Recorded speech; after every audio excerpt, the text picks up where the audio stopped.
Bonjour Amérélis. Bonjour Emmanuel. Bonjour à toi aussi. Ça faisait un petit moment que j'avais pas fait d'entretien, donc je suis content. Je suis content de faire celui-là ici, dans ce lieu que tu commences à connaître si tu as vu le live, parce qu'on est chez Laurence. On est dimanche, non samedi, juste le lendemain de la conférence de Shradalou. Et on profite d'être présents tous les deux pour faire ce petit entretien. Alors pour la petite histoire, on s'est rencontrés la première fois lors d'une rencontre Mère Divine, chez Luc, dans le Cher. Et puis vous étiez venus à plusieurs, mais surtout à trois, enfin vous étiez trois principalement pour moi dans mon souvenir, parce qu'on se retrouve encore une fois ici justement. Et on a tout de suite connecté tous les quatre ensemble en fait, hein. Oui, Et tout à fait, on a eu oui. l'occasion de discuter, on a partagé pas mal ces derniers temps. T'es venu à la maison à un moment donné aussi, par hasard. Pas de hasard. Voilà. Mm. Et puis on s'était dit qu'un petit entretien, alors au début tu m'as dit ouais moi un entretien, je suis pas sûr quand même, hein. Et puis finalement, pour des raisons que tu sauras plus tard, que nous n'allons pas spolier maintenant, on fait ce petit entretien. Alors comme toujours, je rappelle un petit peu le pourquoi des entretiens, c'est un petit peu euh, montrer toutes les manières de vivre, enfin d'arriver au yoga intégral et de vivre le yoga intégral. Parce que à chaque fois dans tous les entretiens, c'est tellement différent, c'est de chemins de vie complètement différents, et ça permet de voir qu'on peut avoir mille manières de percevoir et de vivre le yoga intégral. Donc on va continuer avec les mêmes questions habituelles. Et la première question, alors toujours bien évidemment, là on s'est donné une petite heure, donc je vais te demander de raconter un petit peu ton histoire. Avant le yoga intégral, est-ce que tu avais une spiritualité? Est-ce que tu avais des pratiques particulières? Mm. Là, ce qui me vient quand tu me poses cette question, Emmanuel, la première chose dont je me souviens qu'on pourrait relier à une spiritualité, c'est vraiment en étant enfant, où mon père m'avait dit Dieu est partout. Et on marchait, il y avait les arbres. J'ai vraiment vécu dans un lieu de 30 hectares. Donc la nature, des magnifiques arbres. Et est-ce un vrai ou un faux souvenir? Je ne sais pas. C'était vraiment jeune enfant. Mais je le vois en me montrant les arbres. Ouais. Et, je crois, du coup, toujours un peu pris refuge dans toutes ces années d'enfance ou adolescente, jeune adulte, aussi auprès de la nature.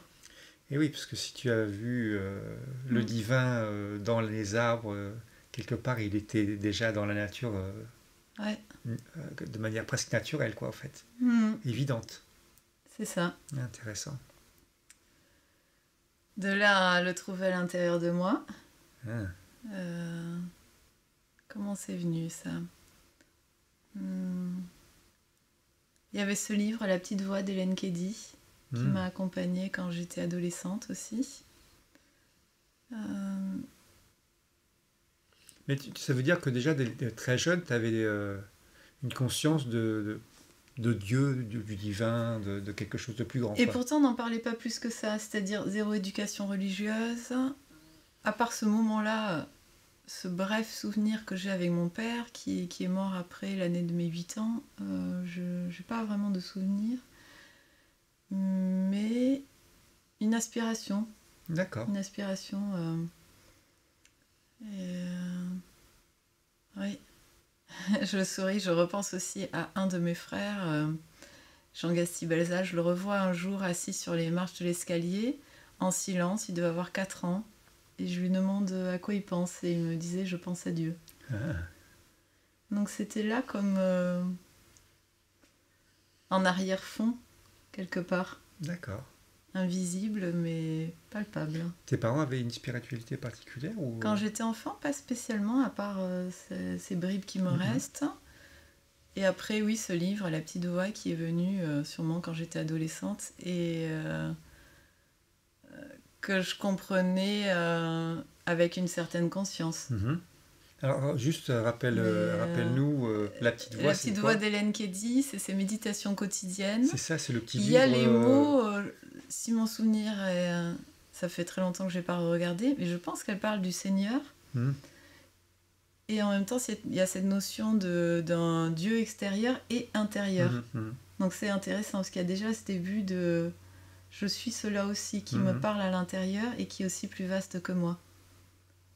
Qu'on retrouve avec d'autres termes et d'une autre façon dans le yoga intégral. Il y a déjà les prémices de ça, mais je pense que je ne comprenais pas très bien ça à l'époque.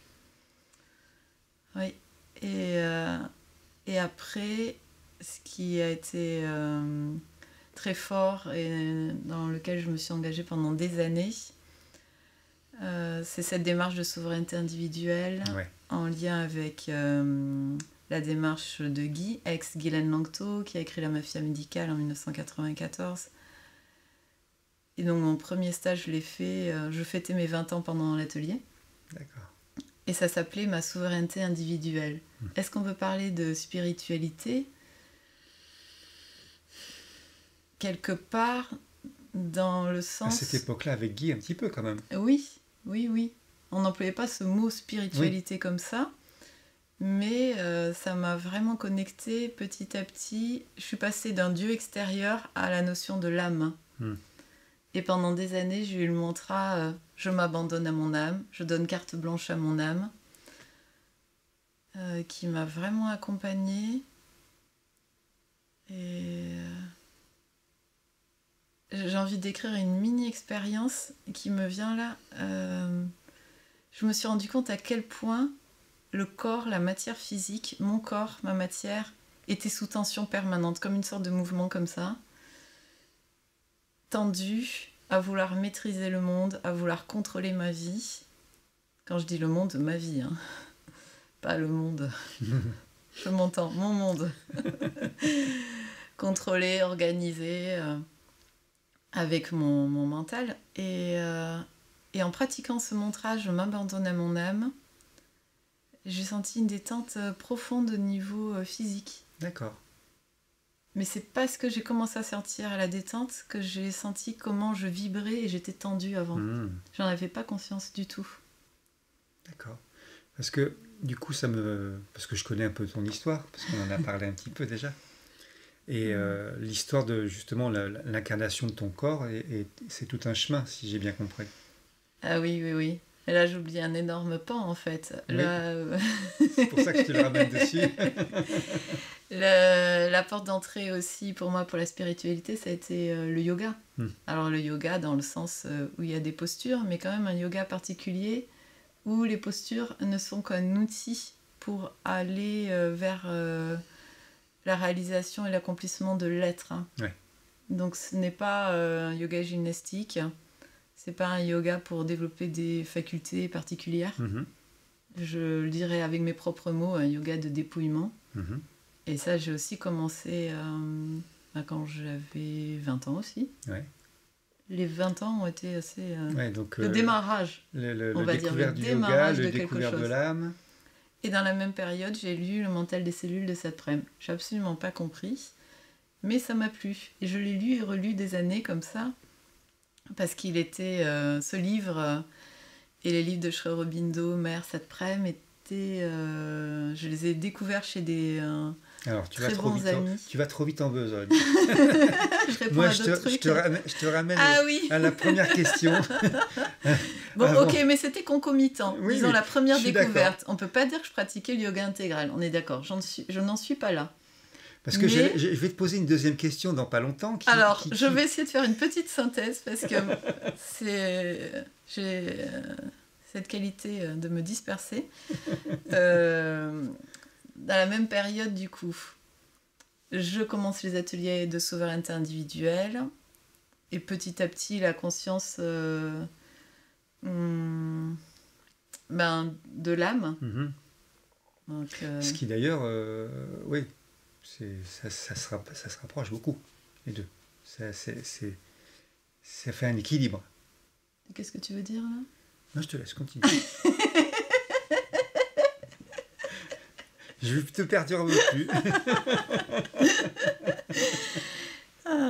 Alors, perdu.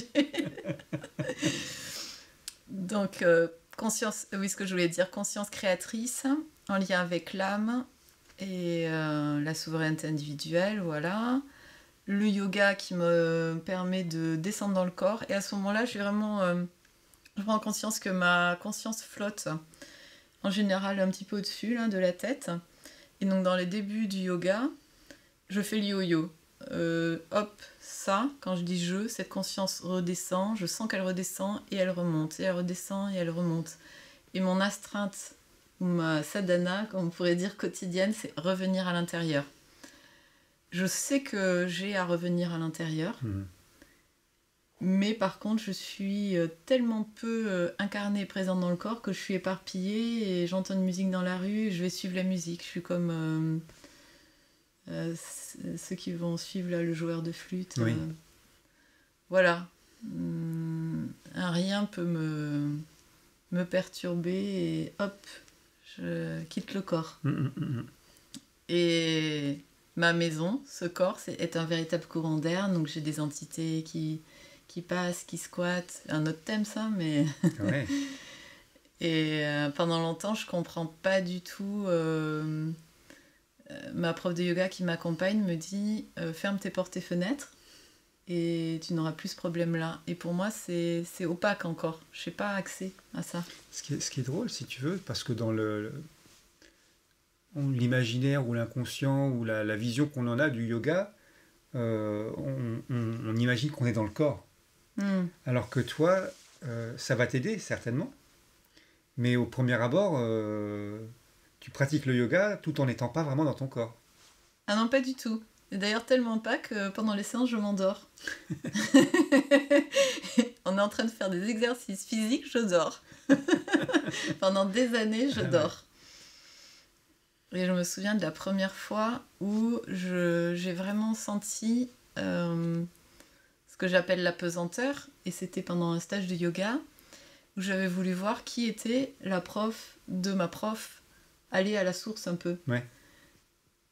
Et je me souviens que Solange m'avait dit c'est peut-être un peu prématuré pour toi, mais j'avais tellement insisté, donc finalement j'ai pu assister à cette journée. Le but, c'était de rester à l'intérieur.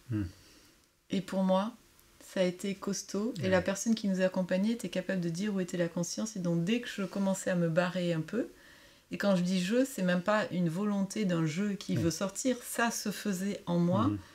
Et à l'époque, j'avais aucun moyen d'appui pour contrôler ça. Mais je me souviens de la sensation à la fin de la journée, donc une journée à revenir à la maison, revenir à l'intérieur. Et à la fin, quand je me suis levée, la sensation d'être un éléphant, de peser plusieurs tonnes, et enfin de sentir que le corps physique a plusieurs dimensions. Car avant, quand je pensais à moi, c'était, je me voyais comme une image découpée dans du papier journal. Ah ouais. Je raconte ça paraît anecdotique. En 2D, d'un seul coup, tu le faisais en 3D. Ouais, je le dis parce que je me dis qu'il y a peut-être des gens qui vivent des choses similaires. Et c'est... En fait, la vie a tellement peu de saveur quand je ne suis pas dedans. C'est... Dans le corps, tu veux dire ? Et oui, quand je ne suis pas dans mon corps, dans cette matière... Je savais que le secret était de descendre. Et vraiment, très jeune, j'ai compris cet objectif de diviniser la matière. Donc, sans avoir les mots de yoga intégral, la conscience que je suis là pour diviniser la matière en commençant par ma matière. Faire descendre ta conscience dans ta matière. Ah oui. Et la transmuter, ça, je l'ai eu assez tôt. Je ne saurais pas dire exactement quand, mais... Et oui, donc c'est intéressant parce que tout ton chemin, dans un premier temps, en fait, ta spiritualité, ce qui n'est pas vraiment une spiritualité pour toi dans ce moment-là, mais ce qui, en fait, quand on le regarde un peu plus près, c'est une spiritualité, c'est d'incarner ton corps, quoi. Et toutes les pratiques et tout ce que tu vas entreprendre, c'est d'incarner ton corps. C'est ça. Ouais. Et incarner le corps, qu'est-ce que ça veut dire, hein ? C'est vraiment... après avoir passé un temps fou à chasser ce qui n'était pas moi, là, les entités, évidemment, hein, ça peut être des aspects... c'est pas si simple à expliquer. Ça peut être des parties du... Maintenant, je me dis, tout ce qu'on appelle entité, ça peut être des parties du vital, des Complètement, parties... bien sûr. Finalement, c'est nous sans être nous, c'est toutes ces couches d'illusion de nous, quoi. C'est des parties de toi qui t'appartiennent pas encore, quoi. C'est ça, j'ai passé un temps fou à chasser ça pour essayer de me trouver, et à un moment donné, quand j'ai commencé à descendre, donc il y a eu cette première descente quand vraiment j'ai senti ce corps tout d'un coup dans sa pesanteur, et petit à petit, j'ai gagné en densité. J'ai pas d'autre mot pour le dire. Ça veut pas dire que je pèse plus lourd, parce que je fais le même poids depuis 30 ans en fait. Sur la balance, je fais le même poids. Donc ça n'a rien à voir avec un aspect extérieur, j'ai pas changé. Vraiment, pas trop. Quelques kilos, 2-3 kilos près. Mais d'être la présence à l'intérieur du corps c'est ça. Qui change. Et plus je m'habite, ben, moins il y a de place pour tous ces courants d'air. Ouais, du coup, ça me fait penser à quelque chose que tu m'as déjà raconté. Parce que toi qui étais pas présente à ton corps pendant longtemps, maintenant toutes tes expériences, tu es hypersensible du corps en fait. Ah oui, c'est vrai. Je n'avais pas réalisé, je suis passée d'un extrême à l'autre. Je sentais rien plus jeune. J'entendais les gens dire par exemple j'ai mal au ventre. Je regardais, ah bon, j'ai un ventre. J'ai jamais eu mal au ventre moi. Avant d'avoir une vingtaine, 25 ans peut-être, j'ai jamais senti ça quoi. Et alors que maintenant, ton corps répond systématiquement à moins de petites variations de quelque chose, tu le sais par le corps. Quoi. Oui, ça passe par le corps. Mais c'est vrai que ça a été mon astreinte vraiment quotidienne. De redescendre, même si je pouvais avoir cette tendance à m'éparpiller et tout. Et une partie de moi savait que c'était ça que j'avais à faire. Ça, je sais pas, c'est comme une évidence. J'ai jamais eu de doute là-dessus que c'était mon chemin de descendre. Et ce qui n'est pas le cas de tout le monde. Enfin, même dans le yoga dans lequel je pratique, il y a des personnes pour qui ça les a élevés et connectés à autre chose. Mais moi, vraiment, c'était un moment de descente. Le yoga que tu pratiques? Le yoga que je pratique, ouais. Je t'ai déjà posé une fois la question il y a quelques temps, mais je te la repose pour que la personne qui nous regarde là-bas... Oui, parce qu'il y a tellement... Il y a pléthore de yoga et c'est tellement à la mode aujourd'hui que, bon... C'est un mot qui est passé dans le vocabulaire de la vie quotidienne. Le yoga que je pratique, ça s'appelle yoga d'inspiration tibétaine, selon Marpa et Milarepa, qui sont 2 maîtres qui ont existé. Et c'est aussi dans la lignée mais différent de Roger Clair. Et j'ai retrouvé des anciens livrets où il y a des citations de Sri Aurobindo d'ailleurs. Et c'est un yoga qui n'est pas comme les autres parce qu'il y a vraiment cet accompagnement aussi qui est proposé individuel, comme je disais, pour... le but, c'est l'accomplissement de l'être. Après, on a une terminologie, des mots propres à notre yoga. On va parler de diamant, on va parler de choses comme ça. Et pour moi, ça a été vraiment... Et ça fait toujours partie d'une pratique complémentaire complètement au yoga intégral. Et c'est ce yoga que tu découvres à 20 ans? Oui. Et je le découvre parce qu'au début, je refuse. Je refuse le yoga. J'ai une très bonne amie qui me parle de l'Inde et du yoga et je dis non, ça c'est des choses à la mode, je ne veux pas. Et c'est les messages que je reçois, le divin, maintenant je le dirais comme ça, mon âme me parle dans mes rêves. Et c'est parce que je fais un rêve où je lis un livre en sanskrit qui parle de yoga. Et alors que je ne connais rien au sanskrit. Dans mon rêve, je comprends tout, évidemment. Les rêves, c'est comme ça. Normal, hein. Je comprends tout, ça parle de yoga et c'est divin, je dois absolument faire ça. Et chose formidable, c'est vrai que je n'ai jamais remis en question mes rêves. Quand j'ai des rêves comme ça, c'est des évidences. Donc, quelques jours après, je démarre le yoga. D'abord, 1 année à la fac avant de découvrir ce yoga d'inspiration tibétaine. Et alors, on revient à ce que tu étais en train de raconter tout à l'heure. Comment tu découvres le yoga intégral? Par où ça vient? De quel côté ça arrive à toi? Parce que là, c'est une belle histoire aussi, je trouve. Bon, je la connais un peu, l'histoire. C'est vrai, je la connais un petit peu, mais J'essaie de t'y emmener petit à petit, parce que tu as commencé à en parler juste un petit peu Oui, avant. oui. Eh bien, le mental des cellules. Donc, encore une fois, ça passe par le corps pour moi. Eh oui. Encore une fois. Donc, ça me parle tout de suite par rapport à la démarche que j'ai déjà entamée avec le yoga, qui inclut le physique, là, pratique.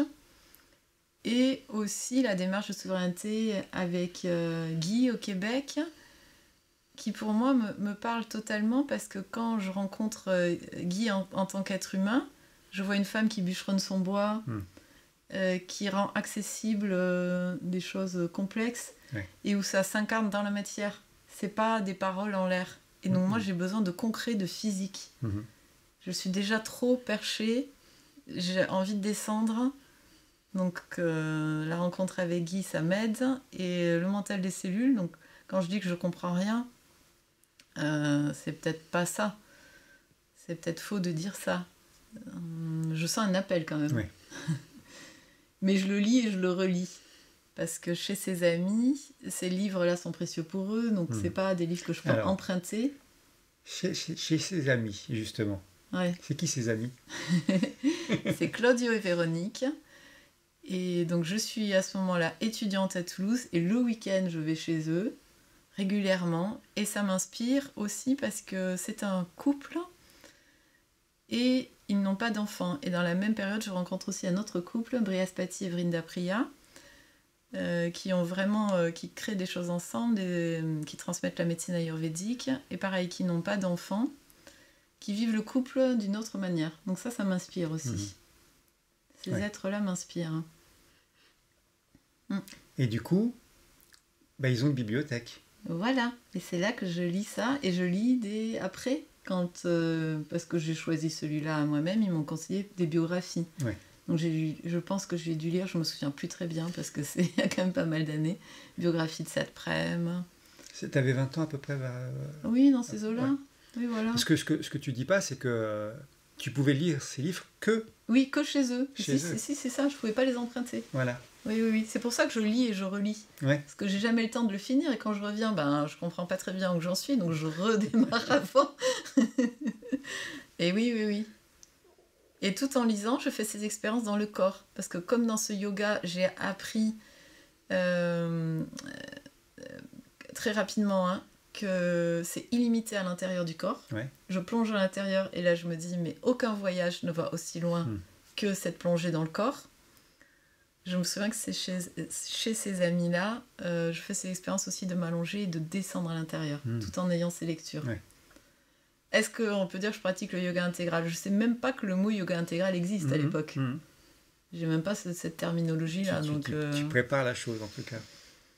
Voilà, puisque je me sens encore maintenant à l'orée du yoga intégral. Et pourtant, tu pratiques.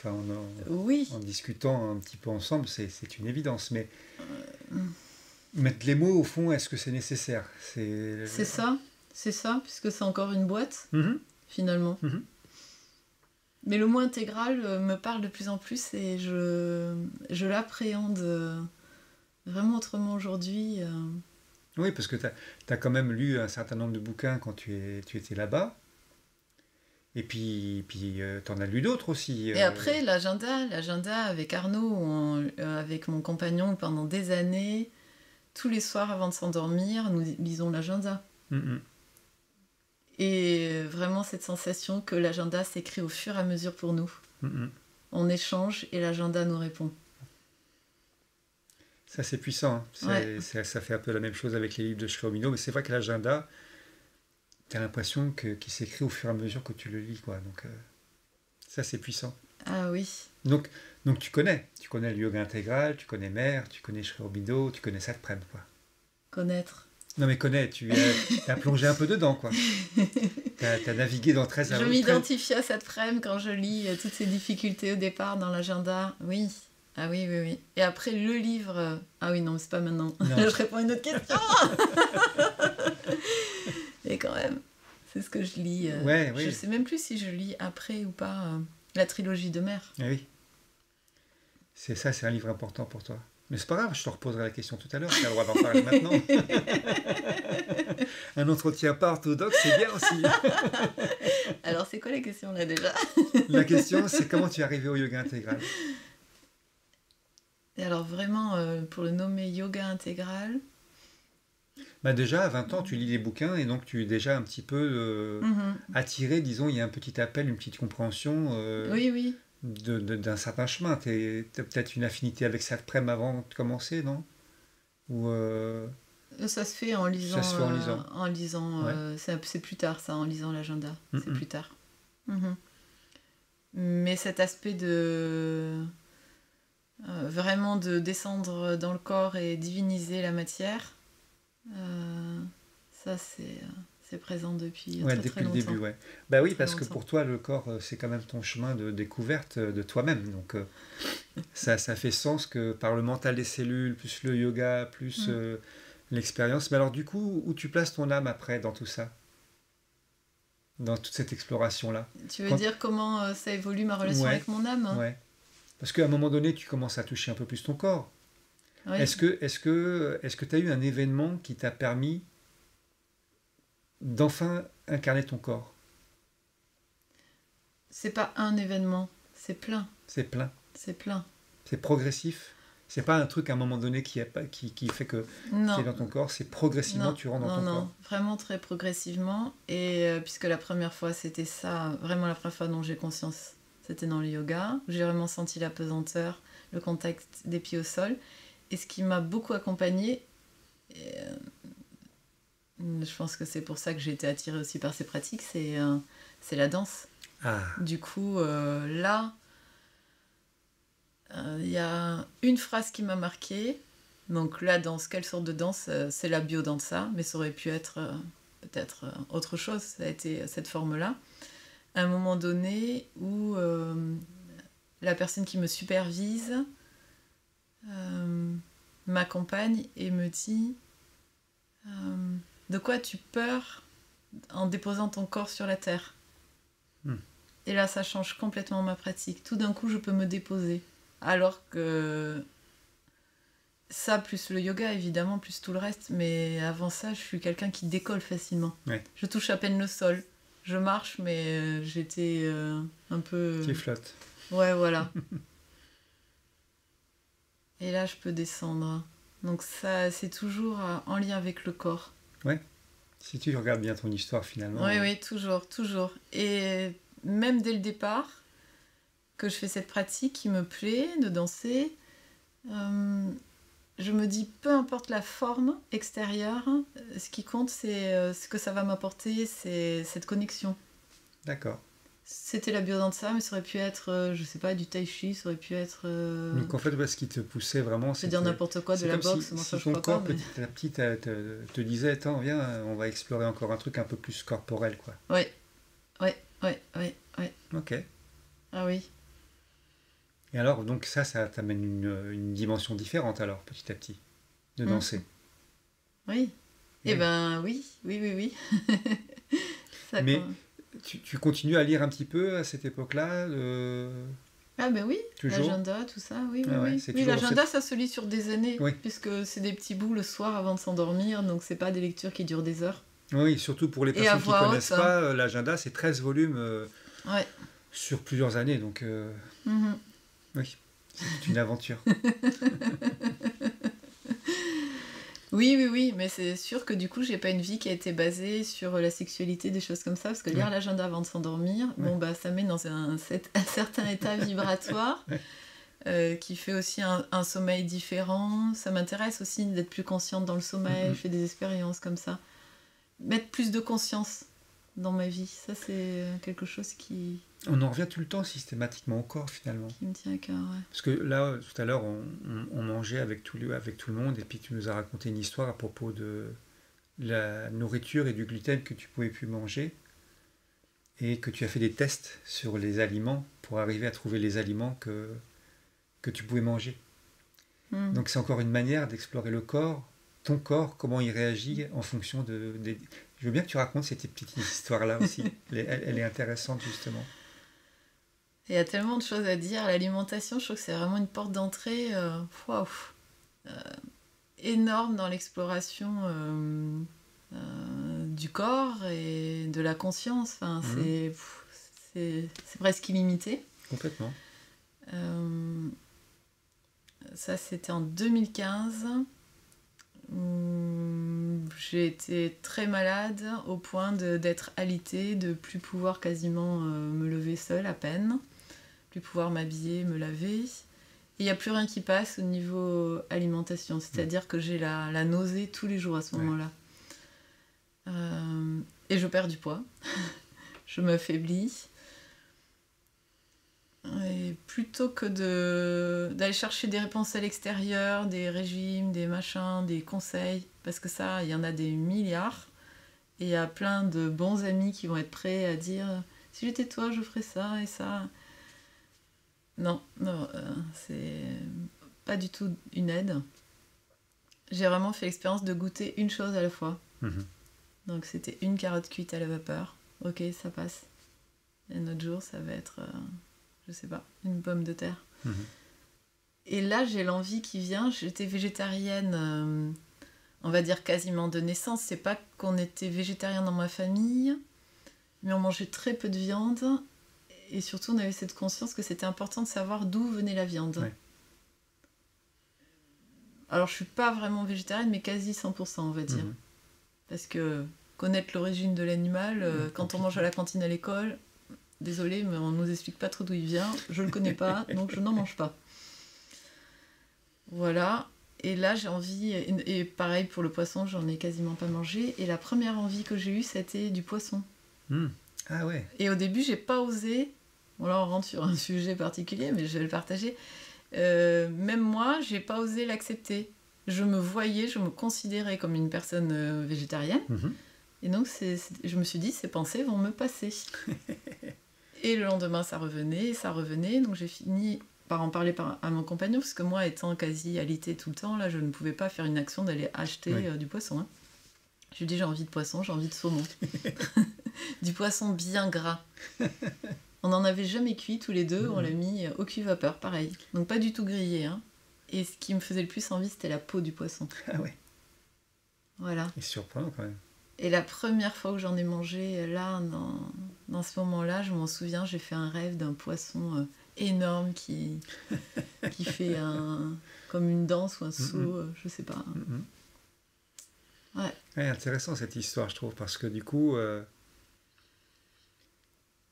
en fait, moi qui connais un petit peu ton histoire, tu as fait plein d'ascèses, plein d'expérimentations avec ton corps pour comprendre comment tu fonctionnes. Comment il fonctionne, mais comment tu fonctionnes à travers lui, quoi, en fait. Et là, ce que je peux dire, que ce que ça m'a appris n'avait rien à voir avec l'alimentation. Ce que ça m'a appris en vivant cette expérience, c'est que tout ce que je vivais, ma façon d'être, était bourré, je le dis comme ça, de limitations. Ouais. Dans plusieurs domaines de ma vie de pensée, c'était noir ou blanc. Et là, en osant manger du poisson et après de la saucisse grillée sur le marché, les premiers temps, je me cachais en regardant, aucun ami n'est là. Tout le monde me connaissant comme végétarienne, j'avais même peur qu'on me voie manger de la saucisse grillée, quoi. Et qu'on vienne te poser la question, mais quoi, tu manges de la saucisse? Donc il y a l'histoire de être fidèle à ce que je crois que je suis, et qui m'empêche du coup de déconstruire et de changer et d'évoluer. Et donc le poisson m'a emmené tout ça. Le cadeau du poisson et de la viande m'ont emmené ça. Une ouverture. Et alors maintenant, j'ai la certitude qu'il n'y a aucune certitude au niveau alimentaire. Non, puis et pas que niveaux, là, quoi, mais finalement. Disons là était la porte d'entrée. Oui, j'ai fait une petite vidéo là était la porte d'entrée. Sur l'alimentation avec aussi. Le cassoulet. Bah oui, le fameux cassoulet qui me répare toutes mes maladies. Moi. Bon, c'est sûr que ça peut paraître improbable, et pourtant, c'est la même chose. C'est casser les dogmes. Cette espèce de dogme qui dit que... alors, oui, c'est sûr que dans la logique, manger sain, logiquement, fait que tu as un corps sain. Mais dans la vie courante et mais la d'où vraie ça vie... part, hein, Mais, en fait, d'où part. mais c'est surtout que dans la vraie vie, toi qui étais alité, Ouais. qui avait besoin de te nourrir et d'expérimenter... Enfin, tu as expérimenté plein de nourriture et d'un seul coup, tu as cette nourriture qui vient. C'est pas probable. C'est parce que tu as envie de manger normalement en Ah, tant pas que du tout. végétarienne. Pas Comme du moi, tout. manger du cassoulet pour, quand je suis fatigué ou malade, j'aurais pas pensé que ça pourrait me faire du bien. Et les gens qui nous regardent, pour eux, ça peut même paraître délirant de penser comme ça. Et pourtant, comme le jour où moi j'ai arrêté d'être végétarien parce que des circonstances de vie ont fait que on m'a donné à manger, plein à manger, et intérieurement je dis non mais moi je peux pas manger, il y a de la viande, c'est pas possible. Et en même temps j'avais pas rien à manger, j'avais pas d'argent, donc tu vas pas manger, t'es sûr? Alors que on te donne à manger en abondance et toi tu dis non. C'est remercier, c'est la gratitude évidemment. de ce qu'on t'offre là. Donc il y a ce que on imagine être parfait pour éventuellement nous, et puis il y a la vie qui nous confronte à des événements qui des fois on n'a pas prévus et qui nous obligent à remettre les choses sous une perspective et un angle de vue totalement différent, voire même opposé. Ah oui, complètement. Mais tu sais que ça... Mais j'ai envie de dire pour moi, là dans ton exemple à toi, oui, la vie qui t'emmène ça, et en plus c'est un cadeau, on te l'offre. Complètement. Pour moi c'était vraiment, là... comment je l'ai verbalisé même à l'époque, et je continuerai à le dire avec ces mots-là, la sagesse du corps en fait. Complètement. C'est vraiment le corps qui... c'était même pas au niveau du mental, enfin c'est venu... le corps a choisi sa nourriture. Et ça demande vraiment de lâcher prise, toutes les croyances et tout. Pour moi, ça m'a demandé de lâcher tout ça. Et du coup, ça a lâché plein de pans de croyances. Et oui, parce que si tu lâches sur ça, tu peux aussi commencer à observer d'autres pans et lâcher sur tous ces pans-là. Et Sri Aurobindo disait que lui, je ne sais plus combien de fois, c'est 3 ou 4 fois, je crois, avait changé complètement sa façon de voir et de penser au fil de sa sadhana, mais la totalité. Donc, cette plasticité dans le yoga intégral, elle est vraiment importante. D'ailleurs, j'ai plus les textes, moi je ne sais pas apprendre par cœur les choses, hein. Donc je ne vais pas réciter les textes de Sri Aurobindo, loin s'en faut. Mais en gros, ce qui l'aide un jour, peut-être l'entrave un autre jour. Mais ce qui peut-être l'entrave un jour, peut-être l'aide l'autre jour aussi. Donc Complètement. Mais oui. Complètement, oui. Donc il est important, quand ça se présente, de lâcher ce qui est à lâcher. Donc ouais, c'est intéressant de le voir dans ta propre histoire, justement. C'est vrai que c'est présenté beaucoup d'expériences différentes. Et ça m'a aidé à lâcher, en fait, après ça, par rapport à la sexualité.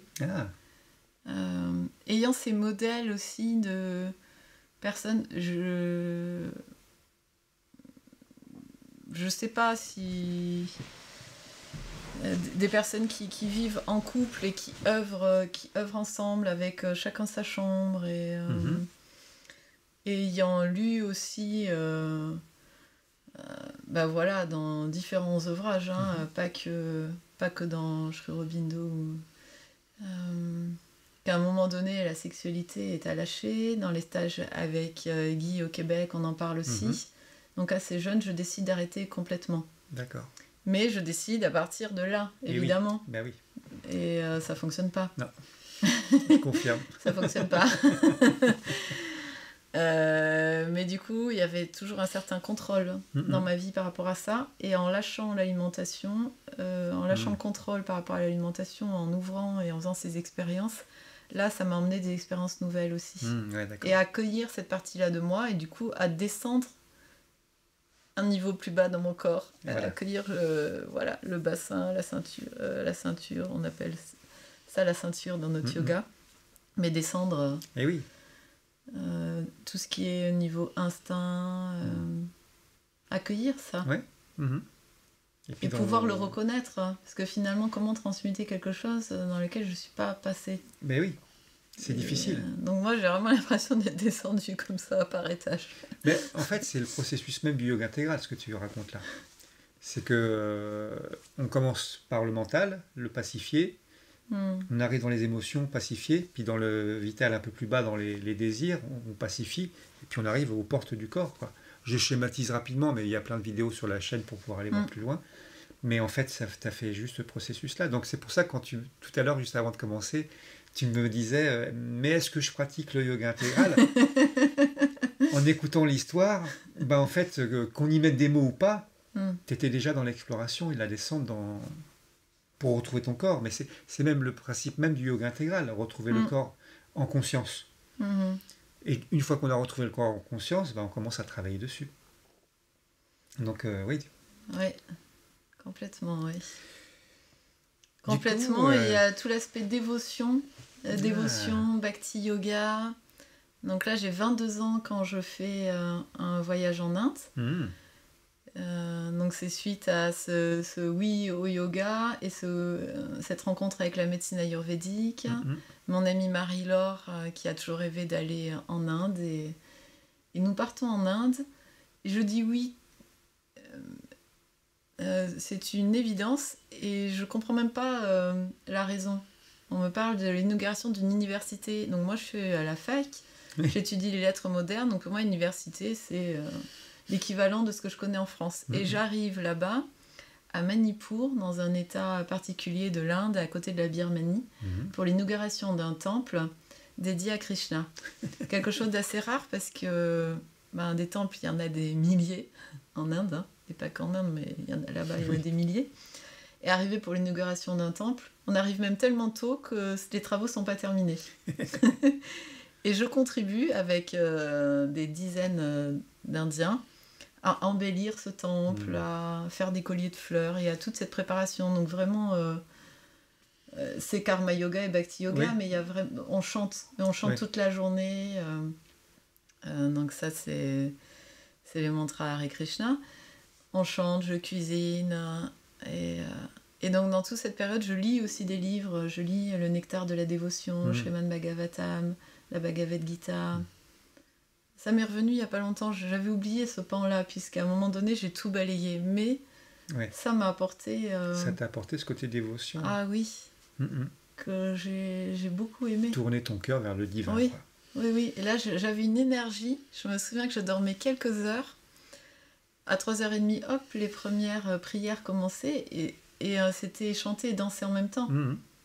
Finalement, ça a préparé les activités que j'ai fait après. Je me suis mise à danser.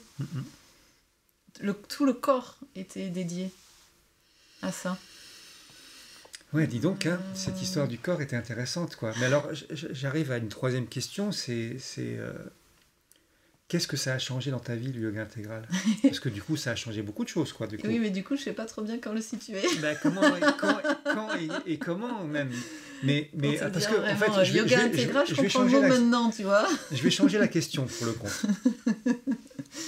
Dans cette histoire de ton corps, est-ce qu'aujourd'hui, tu te sens incarné dans ton corps?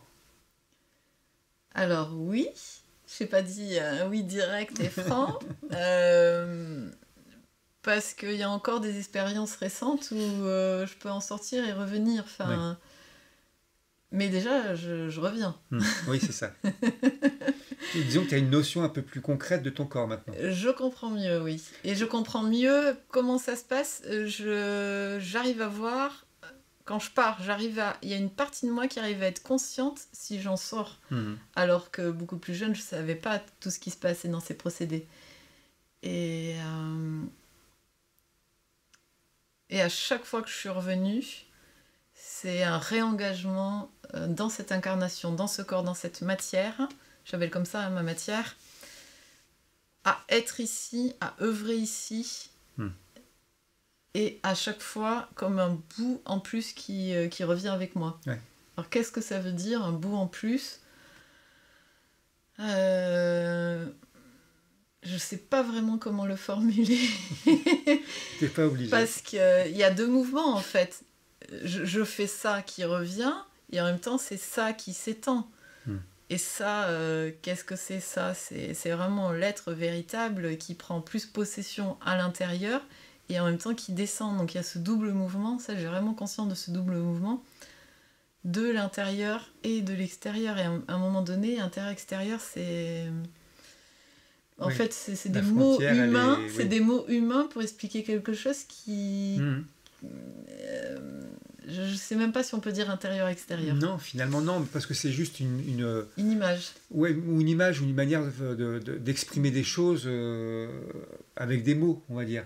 Hmm. Même s'ils ne rendent pas grâce à la réalité de ce qu'on peut vivre intérieurement. Ouais. Enfin, tu vois, encore une fois, intérieurement, parce que Et oui. arrivé à un moment donné dans ce yoga, Et on oui. vit tout de l'intérieur. Et C'est même ça. tout ce qui est pareil être à l'extérieur, c'est vécu d'ici. Donc, Ah oui, je le sens tellement. hmm Ce que pouvait dire Mère, d'être le corps du monde. Mhm. Ça paraît présomptueux de dire ça, mais je sens une partie qui est ce corps du monde.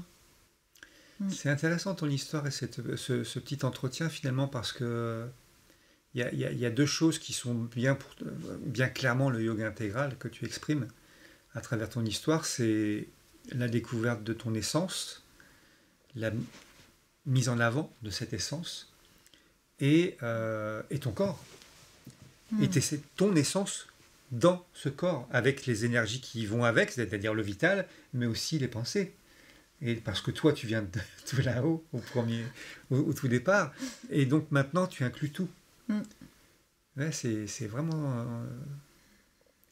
marrant de le voir sous cet aspect-là. Et il y a eu toute une phase d'accès avant de... Je suis encore en apprentissage par rapport à ça, mais avant de faire... j'ai les mots qui me viennent comme ça. Hein, la paisibilité au niveau vital, la paix à ce niveau-là, la neutralité. J'étais complètement bloquée au niveau des émotions. Et on pourrait dire que plus jeune, j'étais alexithymie, c'est-à-dire je ne sentais pas le chaud et le froid. Ah oui. J'avais pas l'accès à ce corps. Donc c'était pratique pour se vêtir. Je pouvais être habillée, un truc comme ça, léger, été, automne, hiver. Oui. C'était pas trop de différence pour moi, je sentais pas. C'est pour ça que je sentais pas mon Oui. ventre, les douleurs. Et il y a eu toute cette phase libératrice émotionnelle. Et ça a été très fort et très perturbant pendant des années. Alors, comment tu as libéré cette part émotionnelle ? C'est vraiment le yoga qui m'a donné l'accès. En descendant à l'intérieur, de libérer des couches et des couches. Sans forcément s'attarder au pourquoi du comment, même pas du tout, on s'en fout, mais des images qui traversent, tout ce qu'on peut appeler comme inconscient personnel, inconscient collectif, familial, tout ça, mais peu importe à qui ça appartient ou quoi, libéré. Ouais. Et quand les vannes se sont ouvertes, je pouvais pleurer à gros sanglots. Et rire, pleurer et ressentir. À fond, de façon un peu démesurée. Et c'est que depuis quelque temps, c'est plus apaisé du coup, mais parce que voilà, ça... Parce que tu as expérimenté aussi. Tu as expérimenté les up and down et tout ça, quoi. Oui, donc j'étais une fausse calme avant. D'accord, ouais, moi je suis à peu près comme ça, parce que justement mon corps émotionnel était complètement oublié, pas vécu du tout et fermé totalement. Donc, et redécouvrir ça, ou de le découvrir tout court même, ça change beaucoup de choses. Je crois que c'est nécessaire avant de le pacifier. Ah, comment pacifier quelque chose qui est mort en fait, qui est à l'arrêt, éteint. Le vivre, le faire revivre, l'expérimenter. Mais ce qui est génial, ce que j'entends, c'est qu'en fait, il n'y a pas de règle pour par où démarrer. C'est vraiment là où je suis et la meilleure place pour démarrer. Si je suis dans le physique, même si on dit que c'est normalement la dernière étape, je démarre là et hop, après ça va me faire monter à l'émotionnel. C'est ça. Et peut-être au mental à un moment donné et redescendre. Et voilà. Et pour moi, il n'y a pas un ordre. Non. C'est bien pour ça que c'est pas un enseignement. Comment on peut dire, voilà, alors on va tous commencer par là. Ouais. Non, parce qu'on est tous sinon complètement on crée différents. Une nouvelle religion, voilà. Et puis ça marche pas. Du coup, le yoga intégral disparaît parce que ça marche pas comme ça. Ça veut rien dire. Donc oui, effectivement, tu as tout à fait raison sur ce sujet-là. Et plus je fais cette vidéo et plus je fais des entretiens avec les gens, plus je vois vraiment... D'ailleurs, c'est la raison même de ces entretiens, à montrer qu'il n'y a pas une seule personne qui passe par le même endroit. Alors oui, à un moment donné, une fois que notre mental est pacifié, notre vital est pacifié, émotionnel et les désirs commencent à être pacifiés, on retrouve des choses similaires, des compréhensions similaires, des vécus même similaires. Mais le départ et même le chemin en lui-même, c'est ton chemin à toi. Et alors oui, je vois plein de choses qui résonnent avec mon propre chemin, mais on n'a pas du tout vécu la même vie, mais pas du tout, du tout. Je pense à mère qui dit ce corps, ce vieil animal. Ouais, c'est ça. Lui,